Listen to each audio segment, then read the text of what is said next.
Let me tell you the ending first. This decision didn't destroy a city. It destroyed confidence. No laws were broken, no warnings were ignored, no one panicked. And still, more than $2 billion quietly disappeared. Not in a crash, not in a scandal. They vanished through capital allocation that felt responsible, disciplined, and safe. If you've ever trusted a model because it worked before, this story includes you. In this video, you'll see how one statistically correct decision created asymmetric risk, froze cash flow, and turned downside protection into an illusion. To understand how this happened, you need to understand the mindset of the time. For years, risk management wasn't about prediction. It was about control. Reduce uncertainty, price the downside, protect valuation. Institutions believed that if uncertainty could be modeled precisely, losses could be contained efficiently. And most of the time they were right. That belief built insurance markets. It shaped municipal budgets. It justified infrastructure investment and emergency planning. It also created a dangerous assumption that the future behaves like the past, only louder. Daniel Moore never fully accepted that. He didn't care where storms landed. He cared about when systems stopped hesitating. His belief was simple. Risk isn't force, risk is timing. The moment uncertainty collapses, damage accelerates faster than any model can update. Early in his career, this made him inconvenient. He warned too early. He disrupted schedules. He forced decisions that felt premature. City officials pushed back. One of them said it plainly. You don't shut down a city over a maybe. Daniel didn't argue. He replied calmly. Late certainty costs more than early doubt. At the time it sounded philosophical. Later it became financial. The first real test looked harmless. Radar data escalated slowly. Nothing dramatic, nothing urgent. Most analysts waited for confirmation. Daniel didn't. He noticed a subtle change in the velocity data, a curve that suggested the system had already committed. Evacuation orders went out early. Schools closed, highways reversed. Factories paused production. The tornado hit. Homes were destroyed. Infrastructure was damaged. But economically, the downside was capped. Insurance losses stayed within expected ranges. Emergency spending remained controlled. Cash flow recovered faster than projected. Analysts praised the response. They called it disciplined risk management.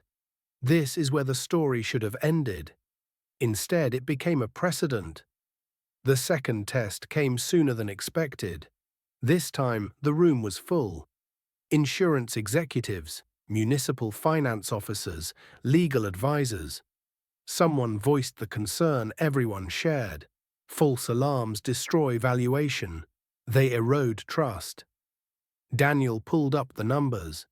False confidence destroys liquidity. He explained it without emotion.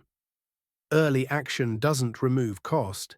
It redistributes it, from catastrophic loss to manageable inefficiency. Hospitals adjusted schedules instead of evacuating blindly. Ambulances were pre-positioned. Supply chains slowed instead of snapping. The system absorbed the shock. At that moment, Daniel stopped being a forecaster. He became a financial safeguard. This part should feel uncomfortably familiar. Because you've done this too. You trusted historical performance. You trusted diversification. You trusted risk-adjusted return calculations. Not because you were reckless, because you were rational. Then came Tuscaloosa. Everything worked. Timing correct, path correct, intensity correct. Universities evacuated. The city remained operational. Economic output barely dipped. Reports praised the response. They called it the gold standard. That phrase mattered. Because once a model becomes a standard, it stops being questioned. This is where it breaks. In Little Rock, the data looked familiar. Too familiar. Daniel recognized it immediately. Same structure, same indicators, same probabilities. He said it with confidence. This is a repeat. That sentence kept factories open. That sentence kept warehouses running. That sentence kept traffic flowing. The model was trusted, but the risk had changed shape. This wasn't one large shock. It was many small ones, short-lived, fast-moving, uncorrelated. The model handled concentrated risk beautifully. It failed at correlation. Power outages appeared in fragments. Logistics stalled unevenly. Insurance claims arrived asynchronously. No single event triggered alarms, but capital doesn't collapse all at once. It leaks. Here's how the money moved.